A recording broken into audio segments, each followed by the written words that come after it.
할렐루야! 하나님의 크신 사랑이 이 시간 우리 가운데 가득한 줄 믿습니다. 오늘 우리는 누가복음 15장 11절로 24절의 본문을 가지고 행동하는 믿음 두 번째 시간 정체성이라는 제목으로 하나님의 말씀을 함께 나누도록 하겠습니다. 오늘 우리가 행동하는 믿음 두 번째 시간을 우리가 함께 말씀을 나누게 되었습니다. 행동을 하기 위해서는 무엇이 필요할까요? 생각이 필요합니다. 생각. 그리고 결정이 필요합니다. 행동하기 전에 생각을 하고 그 다음에 결정하고 나서 행동으로 옮겨지는 것이죠. 이것을 우리는 행동의 주체라고 말합니다. 행동의 주체. 이 행동의 주체를 바꿔 말하면 정체성이라고 말합니다.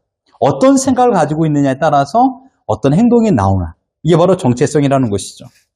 그래서 정체성이라는 어려운 말을 쉽게 표현하면 이겁니다. 나는 누구인가 이겁니다. 나는 누구인가. 나는 누구인가에 따라서 행동하게 되고 어떠한 삶을 살아가는 것입니다. 내가 누구인가에 대한 답을 가지고 있는 사람이라면 그 답에 맞는 행동 양식을 갖추게 됩니다. 가령 예를 들어서 나는 사랑받는 사람이다. 뭐라고요? 나는 사랑받는 사람이다 라는 정체성을 가지고 있다고 생각해 보십시오. 반대로 나는 나를 사랑해주는 사람이 없어 라는 정체성을 가지고 있는 사람이 있다고 생각해 보십시오. 이 두 사람을 비교해 본다면 어떤 사람의 자존감이 더 높겠습니까? 어떤 사람이 행동에 대한 예를 갖추겠습니까? 어떤 사람이 더 자신을 아끼며 성실하게 살아가겠습니까? 우리는 이 대답을 알고 있습니다. 나는 사랑받고 있는 사람이다 라는 정체성을 가지고 있는 사람이 더 열심히, 더 성실히, 더 정직하게 자신을 또한 남을 위하여 살아가는 것입니다. 제가 좋아하는 성경 구절이 있습니다. 이번 주 금요일 9시 전체 기도 시간에 우리 함께 말씀을 보고 기도했던 내용이죠. 우리 신명기 33장 29절 같이 한번 읽어봅니다. 시작! 이스라엘이여 너는 행복한 사람이로다. 여호와의 구원을 너같이 얻은 백성이 누구냐? 그는 너를 돕는 방패시오 내 영광의 칼이시로다. 내 대적이 내게 복종하리니 내가 그들의 높은 곳을 밟으리로다. 아멘. 여기서 가장 중요한 단어가 무엇입니까? 이스라엘아, 너는 행복한 사람이다 이것입니다. 너는 행복한 사람이다. 돈을 많이 가져서, 건강해서, 출세해서, 성공해서 인간이 세운 행복의 기준을 달성해서 성취한 행복이 아닙니다. 하나님 때문에 행복한 사람이라는 것이에요. 하나님 때문에 행복한 사람. 행복의 조건이 단 하나입니다. 행복의 조건이 단 하나예요. 뭐라고요? 하나님 때문에. 너는 하나님 때문에 행복하다. 우리 옆 사람 인사합시다. 당신은 하나님 때문에 행복합니다. 시작. 당신은 하나님 때문에 행복합니다. 하나님께서 내 아버지가 되어주시고 아버지 하나님께서 나를 사랑해 주셨기 때문에 나는 행복한 사람이 되었다. 이것입니다. 완료입니다. 결정이 되어버렸습니다. 너는 앞으로 행복해질 것이다 라는 미래형이 아닙니다. 너는 벌써 행복해졌다. 이것입니다. 너는 벌써 행복해졌다. 왜? 너는 사랑받았기 때문이다. 하나님의 것이 되었기 때문에 하나님의 사람이 된 모든 자들은 행복한 인생을 사는 것입니다. 에베소 1장 3절로 5절을 같이 한번 읽어봅니다. 시작! 찬송하리로다. 하나님 곧 우리 주 예수 그리스도의 아버지께서 모든 그리스도 안에서 하늘에 속한 모든 신령한 복을 우리에게 주시되 곧 창세전에 그리스도 안에서 우리를 택하사 우리로 사랑 안에서 그 앞에 거룩하고 흠이 없게 하시려고 그 기쁘신 뜻대로 우리를 예정하사 예수 그리스도로 말미암아 자기의 아들들이 되게 하셨으니. 이 본문에서 미래형으로 기록된 것은 단 한 곳도 없습니다. 모두가 과거 완료형입니다. 너를 내 아들로 삼았다. 이것입니다. 너는 내 것이다. 이것입니다. 이를 위하여 내가 예정했다. 언제요? 4절에 보면 창세전에 내가 너를 예정하여 내 것으로 선택하였다라고 말씀했습니다. 전에도 표현했듯이 창세전에라는 뜻이 무엇입니까? 이 말은 시간이 만들어지기 전의 시간입니다. 시간이 만들어지기 전의 시간. 우리는 지난 100년 전의 역사를 사진을 통하여 알 수 있습니다. 하지만 그것도 정확한 것인지 누가 만들어낸 것인지 우리는 알 수 없어요. 200년 전의 모습은요, 그림을 통해서 알 수 있습니다. 조선의 그 동네, 모퉁이, 또한 남대문, 이런 것들은 그림을 통해서 숭례문, 이런 것을 알 수 있습니다. 이보다 더 오래 전의 시간은 책을 통하여 역사라는 이름 하에 전해드린 내용입니다. 여러분, 과학자들은 지구의 나이가 46억 년이라고 말합니다. 46억 년. 예. 성경학자들은요, 지구의 나이가 6,000년이라고 말합니다. 어쨌든 이 두 가지의 학설의 공통점은 무엇입니까? 너무나도 오래된 시간이라는 것이에요. 누가 맞는다라고는 말할 수는 없습니다. 하물며 창세전, 시간이 만들어지기 전의 시간, 그 어떤 지점에 하나님께서 나를, 여러분을, 우리를 하나님의 자녀로 삼으셨다는 사실입니다. 누가요? 하나님께서요. 전 여러분이 언제나 행동의 주체, 여러분의 정체성을 잃지 않고 또한 잊지 않기를 바랍니다. 나는 하나님의 자녀로 하나님의 사랑받는 존재라는 것을 잊지 않고 살았으면 좋겠습니다. 그런데 우리가 살아가면서 돈으로 살 수 없는 이 위대한 정체성을 잊고 살아갈 때가 많이 있습니다. 이 위대한 정체성을 세상의 가치 기준에 뺏길 때도 많이 있습니다. 심지어 내 감정에 뺏길 때도 있습니다. 순간의 상황에 이 정체성을 상실할 때도 있습니다. 사실 사단은요, 우리의 정체성을 잊어버리기를 계속 유혹합니다. 사단은 나의 정체성을 빼앗아 가려고 혼돈을 줍니다. 다툼을 주기도 하고 아픔을 주기도 하고 어려움을 주기도 합니다. 그래서 이 정체성에 혼동을 가져오게끔 사단은 유혹합니다. 오늘 본문에 행동의 기준이 바뀐 한 사람의 이야기가 나옵니다. 이 또한 어쩌면 그 정체성을 잃게 만들었던, 잊게 만들었던 그 유혹에 넘어간 이야기라고 생각합니다. 예수님께서는 누가복음 15장을 통하여서 세 가지 비유를 했습니다. 말씀을 다 보지 않았지만 이 세 가지 비유에 공통점이 있습니다. 첫 번째는 무엇을 가지고 있다가 잃어버렸다 이것이에요. 내가 무엇을 소유했는데 그것을 잃어버렸어요. 그게 좋던지 나쁘던지. 그런데 두 번째 공통점은 내가 잊어버린 것이 무엇이냐? 아주 소중한 것을 잃어버렸다는 겁니다. 내가 무엇을 잃어버려도 참 마음이 불편한데 내가 너무나도 소중히 아끼는 것을 잃어버린 겁니다. 이게 두 번째 공통점입니다. 세 번째 공통점은 무엇인지 아십니까? 잃어버린 것으로 끝이 아니라 그것을 다시 찾았다라는 것이에요. 잃어버린 걸로 생각했는데 주머니를 뒤져보니 속 깊은 주머니 속에 내 잃어버린 것이 있는 거예요. 반지, 귀걸이, 목걸이, 시계. 얼마나 소중한 것들입니까? 잃어버린 걸로 생각했어요. 근데 집을 다 뒤져보니까, 찾아보니까 한 모퉁이에 떨어져 있는 거예요. 잃어버린 것을 다시 찾을 적에 얼마나 기쁩니까? 그래서 이 기쁨을 이렇게 표현했습니다. 6절 같이 한번 읽어봅니다. 시작! 집에 와서 그 벗과 이웃을 불러 모으고 말하되 나와 함께 즐기자. 나의 잃은 양을 찾아내어노라 하니라. 잃은 양을 다시 찾은 거예요. 너무 기뻐서 나와 함께 즐기자. 동전을 잃어버린 한 여인의 이야기. 9절 같이 한번 읽어봅니다. 시작! 또 찾아낸 지 벗과 이웃을 불러 모으고 말하되 나와 함께 즐기자. 잃은 드라크마를 찾아내어노라 하니라. 하나의 드라마크를 잃어버렸어요. 찾았어요. 너무 기뻤어요. 나와 함께 즐기자. 세 번째는요. 사랑하는 아들입니다. 32절 같이 한번 읽어봅니다. 시작. 이 내 동생은 죽었다가 살아났으며 내가 잃었다가 얻었기로 우리가 즐거워하고 기뻐하는 것이 마땅하다 하니라. 즐거워하고 기뻐하는 것. 그런데 이 세 가지 비유를 하신 예수님의 목적은 무엇일까요? 예수님께서 왜 이 비유를, 똑같은 비유를 세 가지로 반복하여 말씀했을까요? 우리 1절과 2절 같이 한번 읽어봅니다. 시작.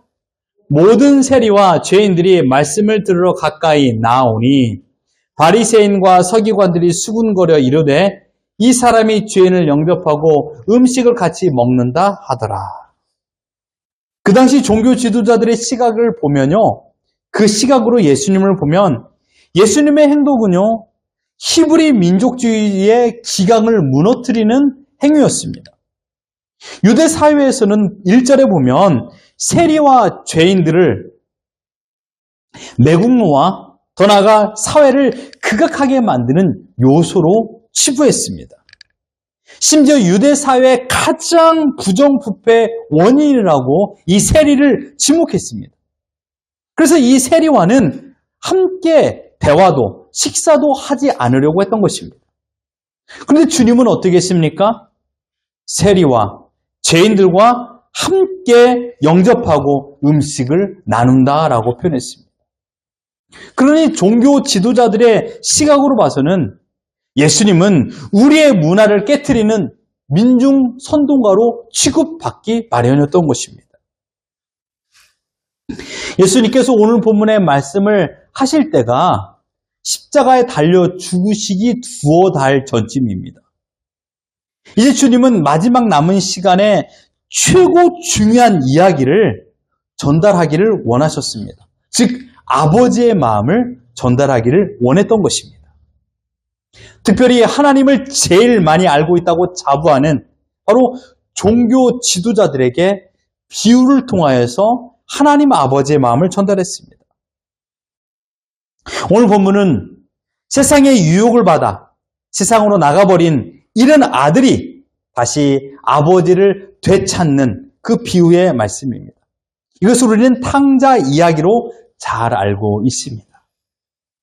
위에 나온 두 가지 비유인 잃어버린 양과 잃어버린 드라크마의 비유와 이 잃은 아들을 찾는 것과의 다른 점이 한 가지 있습니다. 그것은 탕자의 비유에서는 아버지가 아들을 잃었다 하더라도 아버지가 직접 그 아들을 찾으러 가지 않았습니다. 양과 드라크마는요, 잃어버린 목자와 한 여인이 양과 드라크마를 찾으러 나갔어요.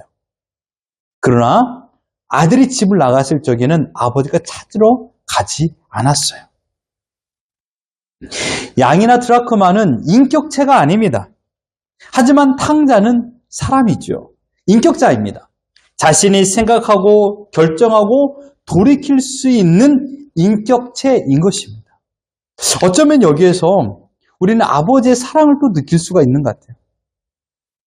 아버지의 사랑, 아내와 남편의 사랑은요, 기다림이라고 저는 생각합니다. 기다림. 참으로 어렵죠. 그러니까 아버지만 할 수 있는 거죠. 부모만 할 수 있는 거죠. 사랑하는 사람만 할 수 있는 겁니다. 기다림. 그런데 여러분 오늘 본문에 보면요, 세 가지의 결정이 나옵니다. 근데 이 세 가지의 결정은요, 모두가 주체가 아들입니다. 12절을 같이 한번 읽어봅니다. 시작. 그 둘째가 아버지에게 말하되 아버지여 재산 중에서 내게 돌아올 분깃을 내게 주소서 하는지라. 아버지가 그 살림을 각각 나누어 주었더니. 첫 번째 결정 아들이 했습니다. 아버지, 나에게 아버지의 재산을 주십시오. 무슨 말을 어떻게 해서 아버지의 재산을 분할받았는지는 모르지만 어쨌든 아버지는 그 재산, 그 아들에게 줄 재산을 미리 주었습니다. 두 번째 결정이 있습니다. 13절 같이 한번 읽어봅니다. 시작.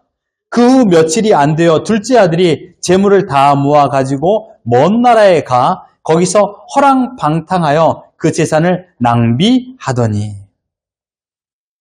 둘째 결정은 무엇입니까? 그 아들이 자신의 결정을 따라 집을 나가버린 것입니다. 그리고 세상의 향락 속에서 마음껏 즐겼습니다. 한없이 가득할 만한 그 재산으로 여겼던 것이 마치 풍선에 바람 빠진 것처럼 서서히 바람이 빠져 빈 껍질만 남게 되었습니다. 결국 어떻게 되었습니까? 14절로 16절 같이 읽어봅니다. 시작! 다 없앤 후 그 나라에 크게 흉년이 들어 그가 비로소 궁핍한지라 가서 그 나라 백성 중 한 사람에게 붙여 사님 그가 그를 들러 보내어 돼지를 치게 하였는데 그가 돼지 먹는 쥐엄 열매로 배를 채우고자 하되 주는 자가 없는지라. 14절을 보면 너무 절망스럽지 않습니까? 돈이 다 없어졌습니다. 그런데 크게 흉년이 들었어요. 먹을 것이 없게 된 것이죠. 결국 돼지가 먹는 쥐엄 열매를 먹으러 갔습니다. 여기서 쥐엄 열매는요, 이스라엘 백성들이 가장 먹을 것이 없을 때 먹는 이 콩과류, 콩류에 속한 그런 식물 열매였습니다. 이렇듯 둘째 아들은 자신이 생각하는 인생의 가장 화려한 자리에서 사람들이 평가하는 가장 저급한 자리에 이르게 된 것입니다. 돼지를 치우고요. 돼지는요, 이스라엘 사람들에게 있어서 아주 저급한 동물 아니었습니까? 하등받는 그런 동물이 바로 이 돼지였습니다. 근데 돼지가 먹는 쥐엄 열매를 먹으려 했지만 그것조차도 먹을 길이 없다라고 표현했으니 얼마나 저급한 자리에 앉게 되었습니까? 그뿐만 아닙니다. 세 번째 그의 결정, 우리 17절 같이 한번 읽어봅니다. 시작! 이에 스스로 돌이켜 이르되 내 아버지에게는 양식이 풍족한 품꾼이 얼마나 많은가 나는 여기서 주려 죽는구나. 20절 같이 한번 읽어봅니다. 시작! 이에 일어나서 아버지께로 돌아가니라. 아직도 거리가 먼데 아버지가 그를 보고 치근히 여겨 달려가 목을 안고 입을 맞추니. 17절, 내가 아버지께로 돌아가야 되겠다 라는 생각을 하고 20절 결정을 하게 됩니다. 이에 일어나서 아버지께로 돌아가니라. 첫 번째 결정은요, 아버지께 돈을 달라고 했습니다. 두 번째 결정은요, 자신의 향락을 따라 살기를 원하여 아버지를 떠났습니다. 세 번째 결정은요, 너무나도 힘든 삶의 나머지 아버지로 돌아와야 되겠다라는 마음을 갖게 된 것입니다. 자신의 인격으로 결정하고 자신의 인격으로 결정하여 다시 돌아온 것입니다. 그러므로 탕자는 육신의 정욕에 얽매인 삶을 살았다가 자신의 현재 삶의 상황을 깨닫고 돌아오게 된 것입니다. 깨달음, 그리고 돌아옴. 여기서 우리는 하나님께서 원하시는 것, 바로 깨닫고 회개하고 하나님께 돌아올 적에 아버지는 그를 보고 치킨히 여겨 달려가 목을 안고 입을 맞추신다라고 말씀하고 있습니다. 여러분, 탕자 마음에 스스로 그 생각이 들었을까요? 저는 여기에서 하나님의 위대한 섭리를 여러분께 말씀드리고 싶습니다. 하나님께서 그 탕자의 마음에 죄를 깨달을 수 있는 오묘한 은혜를 공급하여 주신 것입니다. 우리가 살다 보면 실수를 할 수 있어요. 말의 실수, 행동의 실수를 하게 됩니다. 인간 스스로는 반성할 수 있어요. 하지만 회개하는 것은요, 하나님의 전적인 은혜의 섭리입니다.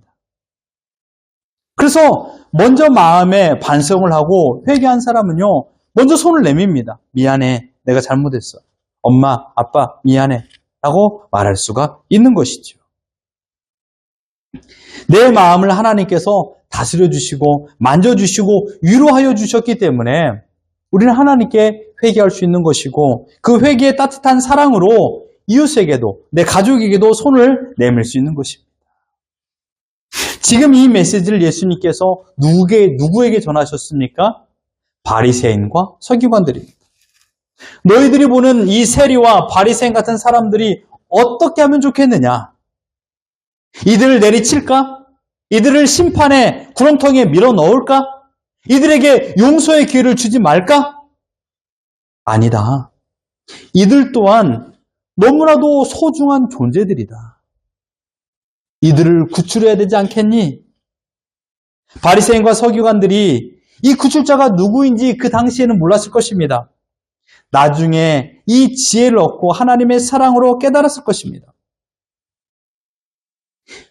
이 서기관, 이 세리와 이 죄인들만 구원하는 것이 아니라 이들을 정죄하고 이들에게 손가락질했던 내가 구출을 받아야 될 그런 대상이라는 것을 그들은 깨달았을 것입니다. 그리고 이 사역을 위하여 예수님께서 이 땅에 오셨다라는 것을 그들은 알게 된 것입니다. 중요한 한 가지가 더 있습니다. 예수님의 이 위대한 구원 사역은 이스라엘 백성 중에 세리나 죄인들만이 아니라는 것입니다. 그 구원 대상은 지금 우리에게도 마찬가지입니다. 특별히 오늘 본문의 탕자 비유에서 독특한 성질을 가진 두 아들이 있습니다.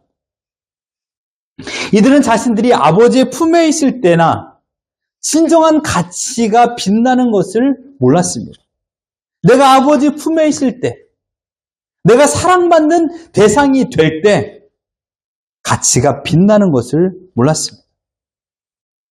그래서 둘째 아들은 세상 속에서 자신의 소중함을 느끼기 원했습니다. 자기만의 방식으로 나라는 존재를 뽐내고 싶었습니다. 자신의 만족을 위해서 사람에게 인정받기 위해서 물질이 필요했고 그래서 아버지에게 물질을 원했습니다. 그 물질을 가지고 사람들에게 보여줬습니다. 자신이 돈을 가지고 있을 때는 많은 사람들의 인정을 받았고 사랑을 받았습니다. 둘째 아들의 성품과 기질이 좋아서 사람들이 따라왔나요? 아니에요. 둘째 아들이 가지고 있는 돈 때문에 많은 사람들이, 친구들이 그 돈을 얻기 위하여서 사랑을 주고 또한 인정해주는 모습을 가졌습니다. 을이라고 외쳐댄 사람들이 돈이 사라지니까, 권력이 사라지니까 어떻게 됐습니까? 그를 매몰차게 돼지 우리에 집어 던진 것입니다. 아무도 둘째 아들을 지켜주지 못했습니다. 그 아들을 지켜준 자들은 오로지 돼지들 뿐이었습니다. 또 한 사람은 아버지의 곁에 있는 자칭 착한 아들이었습니다.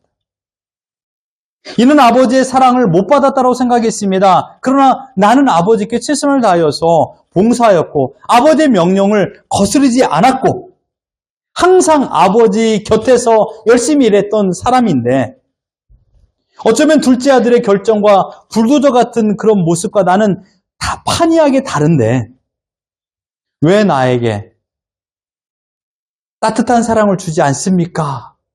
라고 생각했습니다. 사실 보상을 받기 위하여 더 열심히 노력했던 자가 바로 이 첫째 아들이 아니었나 생각합니다. 하지만 보상을 해주지 않고 인정받지 못했을 때 불같이 화를 내었던 사람은 이 첫째 아들이었습니다.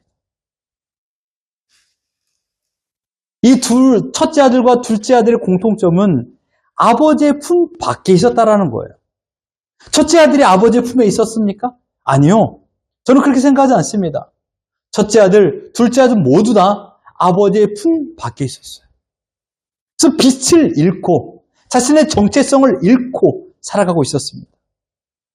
아버지의 사랑을 마다하고 아버지의 사랑을 멀리하며 살았던 것입니다. 지금 우리는 어떻습니까? 내 스스로의 만족과 행복을 위하여 미지의 세계로 스스로 떠나진 않았습니까? 두 명의 아들들은 모두 다 아버지의 곁을 떠난 자들입니다. 자신들의 인격을 가지고 결정을 했던 삶을 살았습니다. 헛된 결정이었죠. 그 결과는 모두가 실패요. 모두가 슬픔뿐인 삶을 살게 되었습니다. 사랑하는 성도 여러분, 지금 우리는 아버지 한 분으로, 아버지의 사랑으로 진정한 행복을 누리며 살고 계십니까? 하나님 안에 거할 때 비로소 소중한 존재로 빛이 나게 되어 있습니다. 하나님의 자녀된 우리는 하나님의 자녀이기 때문에 빛이 나는 것입니다. 내가 얼굴을 씻고 아무리 좋은 화장품을 바른다고 해서 빛이 나는 것이 아니라 하나님의 자녀이기 때문에 우리는 빛이 나는 것입니다. 하나님 우리의 인격을 그대로 허용하여 주셨습니다. 하지만 헛된 것을 선택하기 위하여 우리의 모든 자유권을 허락한 것이 아닙니다. 하나님께서 우리에게 자유를 주신 이유는 억압이 아닌 우리 스스로 하나님의 영광을 선택하기 위하여 우리에게 자유를 주셨건만 우리에게 준 자유를 가지고 나의 만족과 나의 영광을 위해서 사용한다면 우리는 하나님 아버지의 품을 떠나 살고 있는 아들들과 다를 바가 없습니다. 하나님은 우리의 지각에 감동을 주셔서 회개하며 세상의 삶을 청산하고 아버지께 돌아오기를 허락하셨습니다. 그래서 매일마다 내주하시는 성령 하나님께서 하나님 아버지께로 돌아오라고 자극을 주시고 말씀하십니다. 상실된 나의 존재의 소중함을 다시금 알게 되는 것은 세상이 아닙니다. 아버지의 품에 거할 때 비로소 나의 정체성을 깨닫게 되는 것입니다. 나는 누굽니까? 나는 하나님의 자녀입니다. 나는 누굽니까? 나는 하나님의 사랑을 받는 자녀입니다. 이 정체성을 확립해야 됩니다. 그리고 이 정체성이 우리의 삶으로 확장돼야 됩니다. 확립과 확장. 내 정체성을 확립해야 돼요. 나는 누구인가? 나는 하나님의 아들이다. 나는 하나님의 자녀이다. 그리고 나는 하나님의 사랑받는 자녀이다. 이것을 확립하고 나의 삶의 전반 어디 곳에서도 이것이 확장이 돼야 됩니다. 힘들다고, 어렵다고, 괴롭다고 정체성을 상실해서는 안 됩니다. 언제나 나를 사랑하고 있는 사람이 있다라면 그 사람은 행복한 인생을 살고 있는 것입니다. 나를 사랑하고 있는 사람이 단 한 사람이 있다라면 나는 행복한 사람입니다. 시간은 흘러 계절은 바뀌고요. 환경이 변한다 할지라도 나를 사랑해주는 그 사랑은 변함이 없습니다. 여러분, 이것을 보십시오. 나는 지금 사랑받고 있는 사람입니다. 여러분, 이 사실을 알고 있습니까? 나는 지금 사랑받고 있는 사람입니다. 그 다음 문장 같이 읽어봅니다. 시작! 지금 나를 사랑하는 사람은 세상에 남겨진 유일한 내 편입니다. 지금 나를 사랑하고 있는 사람이 있다면 세상에 남겨진 유일한 내 편입니다. 참으로 멋진 말입니다. 지금 나를 사랑하는 사람은 세상에 남겨진 유일한 내 편이다. 내 편. 내 편은 언제나 지금 나를 사랑하고 있습니다. 그 사람은 언제나 나를 사랑합니다. 아무리 내가 멀리 떠나고 아무리 이해하지 못할 행동을 할지라도 언제나 그 자리에 언제나 변함없이 나를 기다립니다. 오늘 본문에 보면 20절에 아버지가 멀리서 아주 멀리서 아들이 오는 것을 지켜봤다라고 그랬어요. 문 밖에 서서요. 항상 그 자리에서 아들이 오기만을 기다리고 있습니다. 아들이 제 아무리 멀리 떠난다 할지라도 아버지의 사랑은 변함이 없었습니다. 나를 사랑하는 그 사람에게 돌아오면요, 모든 문제는 해결됩니다. 이것이 우리의 정체성이 되어야 됩니다. 나를 사랑하시는 분, 너는 내 아들이라고 말씀하시는 분, 이 사랑을 완성하기 위하여 예수님을 십자가에 달려 죽게 하신 그분, 온 땅의 시작과 끝이 되신 그분, 나보다 나를 더 잘 알고 나보다 나를 더 사랑하시는 그 하나님이 내 아버지라는 정체성을 가지고 살아간다면 그 사람은 어떤 어려움과 힘듦이 있을 때 할지라도 견딜 수 있습니다. 왜요? 나를 사랑하는 그분이 있기 때문에. 이것을 믿기 때문입니다. 우리에게 이 기쁨과 감격을 주신 분이 하나님이십니다. 내가 얼마나 소중한 존재인 것을 깨닫게 하여 주십니다. 그래서 하나님은 지금도 우리에게 이렇게 말씀하십니다. 같이 한번 읽어봅니다. 시작! I still love you. 나는 아직도 너를 사랑해. 나는 아직도 너를 사랑해. 내가 어디에 있든지, 육신이 공고하여 침상에 누워있든지, 아니면 하나님을 멀리 떠나 세상 구석에 있든지, 하나님은 언제나 나를 사랑하신다라고. 나는 아직도 너를 사랑해. I still love you. 왜요? 하나님의 자녀이기 때문입니다. 오늘 본문 22절과 24절 같이 한번 읽어봅니다. 시작! 아버지는 종들에게 이르되 제일 좋은 옷을 내어다가 입히고 손에 가락지를 끼우고 발에 신을 신기라. 이 내 아들은 죽었다가 다시 살아났으며 내가 잃었다가 다시 얻었노라 하니 그들이 즐거워하더라. I still love you. 나는 아직도 너를 사랑해. 변함없이 너를 사랑해. 이 고백을 지금 이 아버지가 모든 모여있는 자들에게 하고 있는 것입니다. 사랑하는 성도 여러분, 기억하십시오. 지금도 하나님께서 우리에게 말씀하십니다. I still love you. 너의 모습이 어떠하든지, 너의 처지가 어떠하든지, 너의 상황이 어떠하든지 나는 너를 아직도 사랑해. 왜요? 나는 하나님의 자녀이기 때문입니다. 이 아이덴티티, 이 정체성을 잃지 마십시오. 하나님의 자녀이기 때문에 내가 소중한 존재인 것입니다. 정체성을 상실하지 마십시오. 정체성이 확장되십시오. 소중한 존재인 것을 매일마다 깨달으십시오. 나는 소중한 존재. 나는 소중한 존재야. 왜요? 천지를 만드신 하나님께서 내 아버지이시기 때문입니다. 기억하십시오. 너는 내 아들이라. 내가 선언한 것이 아닙니다. 내가 하나님의 아들이 되고 싶어서 하나님께 나온 게 아니에요. 하나님께서 나를 자녀 삼아 주셨기 때문에 내가 이 자리에 나와서 하나님을 아버지로 고백할 수 있게 된 것입니다. 이것이 바로 하나님의 사랑입니다.